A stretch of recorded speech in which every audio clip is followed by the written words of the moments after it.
भारत की आक्रामक कार्रवाई के बाद पाकिस्तान बचने के रास्ते खोजने लगा। पाकिस्तान दुनिया भर में तनाव कम करने के लिए गुहार लगा रहा है। हमने पाकिस्तान के आतंकी और सैन्य ठिकानों पर अपनी जवाबी कार्रवाई को अभी सिर्फ स्थगित किया है। कोई भी न्यूक्लियर ब्लैकमेल भारत नहीं सहेगा। टेरर और टॉक एक साथ नहीं हो सकते। पानी और खून भी एक साथ नहीं बह सकता। अगर पाकिस्तान से बात होगी तो पाक ऑक्युपाइड कश्मीर पीओके उस पर ही होगी। प्रिय देशवासियों, नमस्कार।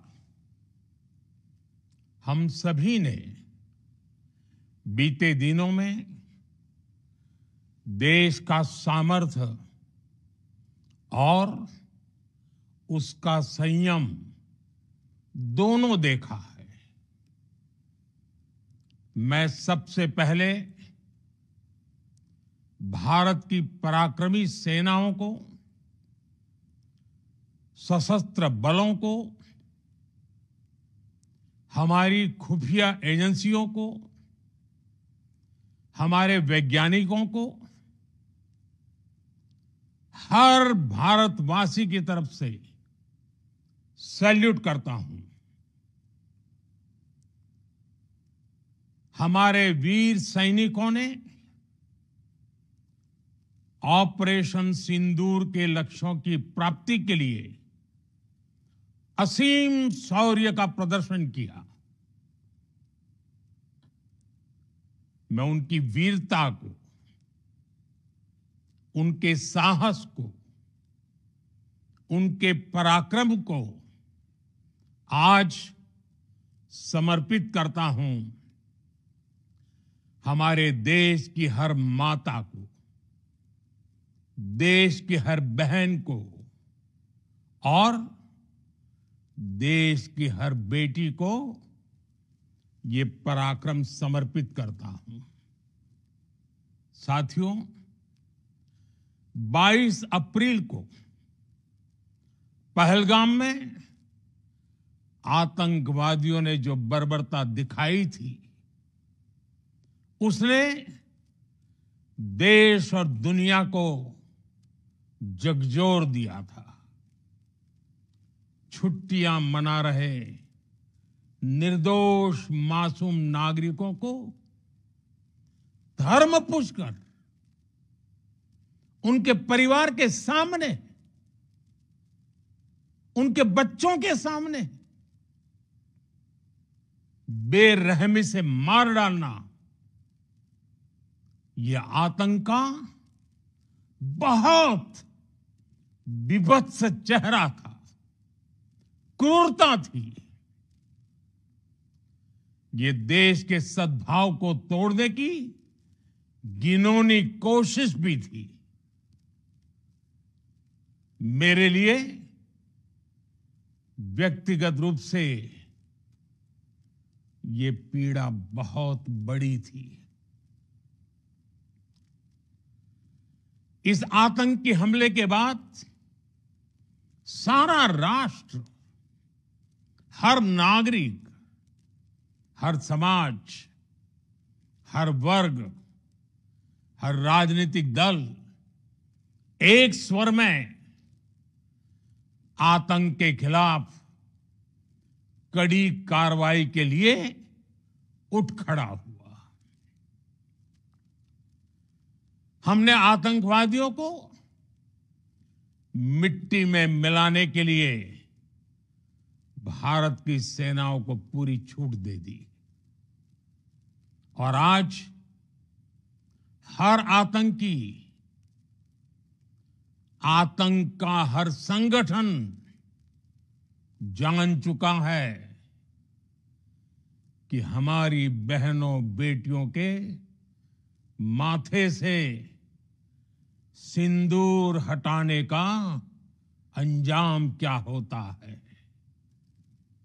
साथियों, ऑपरेशन सिंदूर ये सिर्फ नाम नहीं है, ये देश के कोटि कोटि लोगों की भावनाओं का प्रतिबिंब है। ऑपरेशन सिंदूर न्याय की अखंड प्रतिज्ञा है।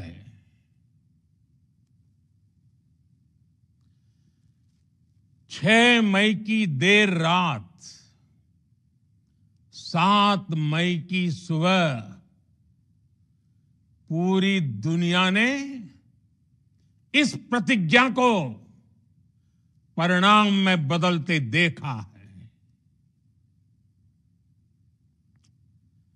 भारत की सेनाओं ने पाकिस्तान में आतंक के ठिकानों पर, उनके ट्रेनिंग सेंटर्स पर सटीक प्रहार किया। आतंकियों ने सपने में भी नहीं सोचा था कि भारत इतना बड़ा फैसला ले सकता है। लेकिन जब देश एकजुट होता है, नेशन फर्स्ट की भावना से भरा होता है, राष्ट्र सर्वोपरि होता है, तो फौलादी फैसले लिए जाते हैं, परिणाम लाकर दिखाए जाते हैं। जब पाकिस्तान में आतंक के अड्डों पर भारत की मिसाइलों ने हमला बोला, भारत के ड्रोन्स ने हमला बोला, तो आतंकी संगठनों की इमारतें नहीं, बल्कि उनका हौसला भी थर्रा गया। बहावलपुर और मुरिद के जैसे आतंकी ठिकाने एक प्रकार से ग्लोबल टेररिज्म की यूनिवर्सिटीज रही है। दुनिया में कहीं पर भी जो बड़े आतंकी हमले हुए हैं, चाहे 9/11 हो, चाहे लंदन ट्यूब बॉम्बिंग हो, या भारत में दशकों से जो बड़े बड़े आतंकी हमले हुए हैं, उन सब के तार कहीं ना कहीं आतंक के इन्हीं ठिकानों से जुड़ते रहे हैं। आतंकियों ने हमारी बहनों का सिंदूर उजाड़ा था, इसलिए भारत ने आतंक के ये हेडक्वार्टर्स उजाड़ दिए। भारत के इन हमलों में 100 से अधिक खूंखार आतंकवादियों को मौत के घाट उतारा गया है। आतंक के बहुत सारे आका बीते 2.5-3 दशकों से खुलेआम पाकिस्तान में घूम रहे थे, जो भारत के खिलाफ साजिशें करते थे। उन्हें भारत ने एक झटके में खत्म कर दिया। साथियों, भारत की इस कार्रवाई से पाकिस्तान घोर निराशा में गिर गया था, हताशा में गिर गया था, बौखला गया था। और इसी बौखलाहट में उसने एक और दुस्साहस किया। आतंक पर भारत की कार्रवाई का साथ देने के बजाय पाकिस्तान ने भारत पर ही हमला करना शुरू कर दिया। पाकिस्तान ने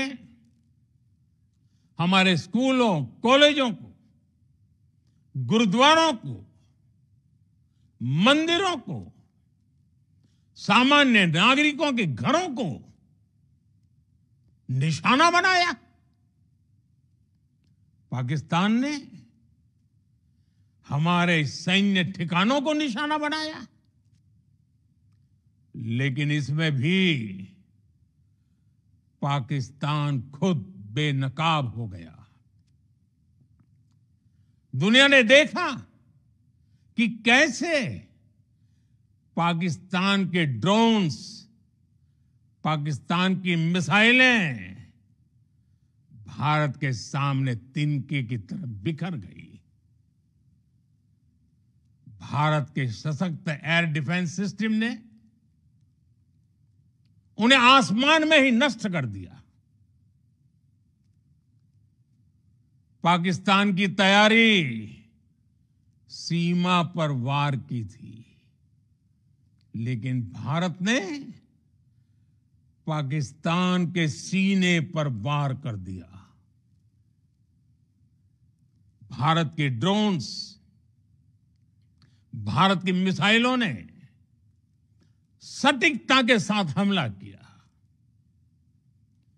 पाकिस्तानी वायुसेना के उन एयरबेस को नुकसान पहुंचाया, जिस पर पाकिस्तान को बहुत घमंड था।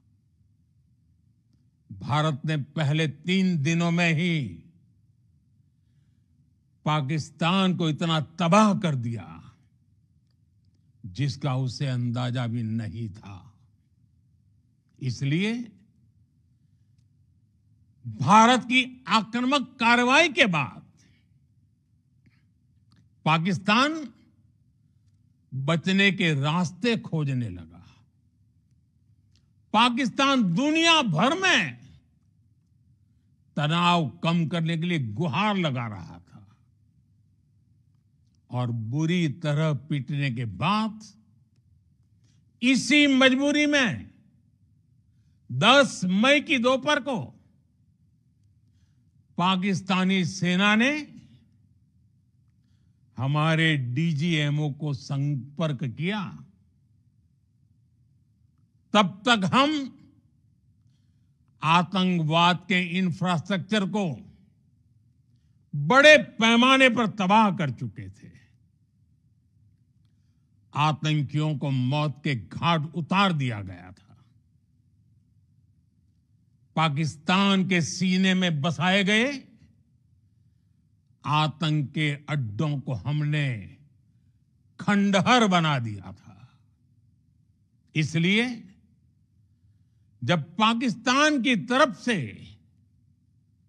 गुहार लगाई गई, पाकिस्तान की तरफ से जब ये कहा गया कि उसकी ओर से आगे कोई आतंकी गतिविधि और सैन्य दुस्साहस नहीं दिखाया जाएगा, तो भारत ने भी उस पर विचार किया। और मैं फिर दोहरा रहा हूं, हमने पाकिस्तान के आतंकी और सैन्य ठिकानों पर अपनी जवाबी कार्रवाई को अभी सिर्फ स्थगित किया है। आने वाले दिनों में हम पाकिस्तान के हर कदम को इस कसौटी पर मापेंगे कि वो क्या रवैया अपनाता है। साथियों, भारत की तीनों सेनाएं, हमारी एयरफोर्स, हमारी आर्मी और हमारी नेवी, हमारी border security force BSF, Bharat के अर्धसैनिक बल लगातार अलर्ट पर है। सर्जिकल स्ट्राइक और एयर स्ट्राइक के बाद अब ऑपरेशन सिंदूर आतंक के खिलाफ भारत की नीति है। ऑपरेशन सिंदूर ने आतंक के खिलाफ लड़ाई में एक नई लकीर खींच दी है। एक नया पैमाना, न्यू नॉर्मल तय कर दिया है। पहला, भारत पर आतंकी हमला हुआ तो मुंह तोड़ जवाब दिया जाएगा। हम अपने तरीके से, अपनी शर्तों पर जवाब देकर रहेंगे। हर उस जगह जाकर कठोर कार्रवाई करेंगे जहां से आतंक की जड़ें निकलती हैं। दूसरा, कोई भी न्यूक्लियर ब्लैकमेल भारत नहीं सहेगा। न्यूक्लियर ब्लैकमेल की आड़ में पनप रहे आतंकी ठिकानों पर भारत सटीक और निर्णायक प्रहार करेगा। तीसरा, हम आतंक की सरपरस्त सरकार और आतंक के आकाओं को अलग अलग नहीं देखेंगे। ऑपरेशन सिंदूर के दौरान दुनिया ने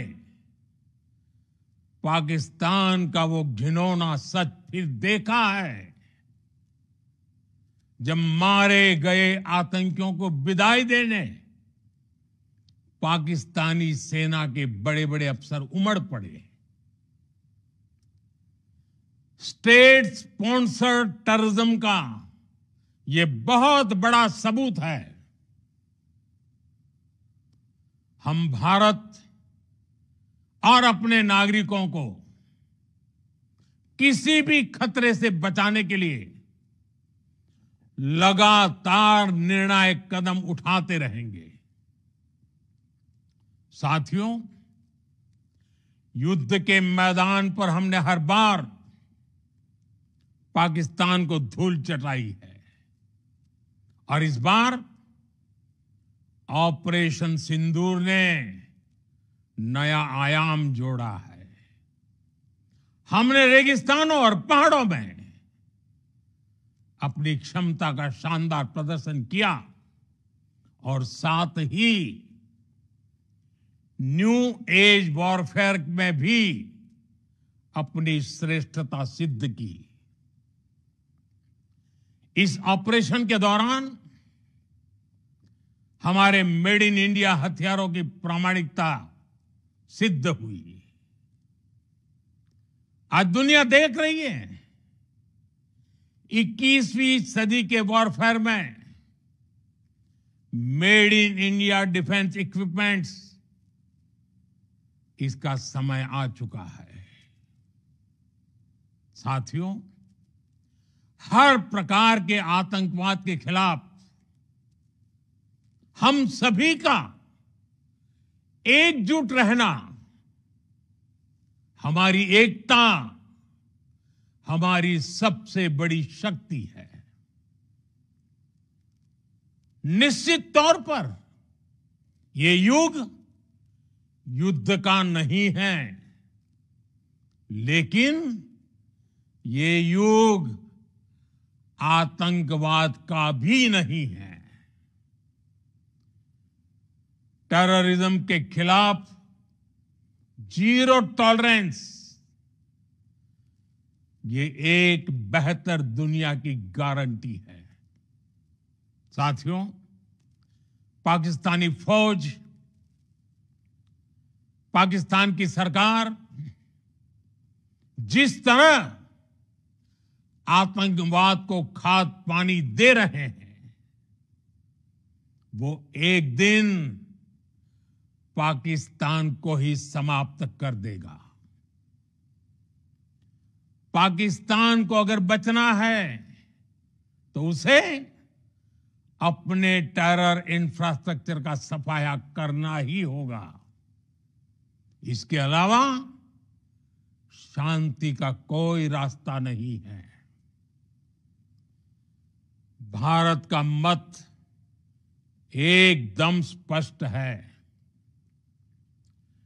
टेरर और टॉप एक साथ नहीं हो सकते। टेरर और ट्रेड एक साथ नहीं चल सकते और पानी और खून भी एक साथ नहीं बह सकता। मैं आज विश्व समुदाय को भी कहूंगा, हमारी घोषित नीति रही है, अगर पाकिस्तान से बात होगी तो टेररिज्म पर ही होगी। अगर पाकिस्तान से बात होगी तो पाक ऑक्युपाइड कश्मीर पीओके उस पर ही होगी। प्रिय देशवासियों, आज बुद्ध पूर्णिमा है। भगवान बुद्ध ने हमें शांति का रास्ता दिखाया है। शांति का मार्ग भी शक्ति से होकर जाता है। मानवता शांति और समृद्धि की तरफ बढ़े, हर भारतीय शांति से जी सके, विकसित भारत के सपने को पूरा कर सके, इसके लिए भारत का शक्तिशाली होना बहुत जरूरी है और आवश्यकता पड़ने पर इस शक्ति का इस्तेमाल भी जरूरी है। और पिछले कुछ दिनों में भारत ने यही किया है। मैं एक बार फिर भारत की सेना और सशस्त्र बलों को सैल्यूट करता हूं। हम भारतवासी के हौसले, हर भारतवासी का एकजुटता का शपथ, संकल्प, मैं उसे नमन करता हूं। बहुत बहुत धन्यवाद। भारत माता की जय। भारत माता की जय। भारत माता की जय।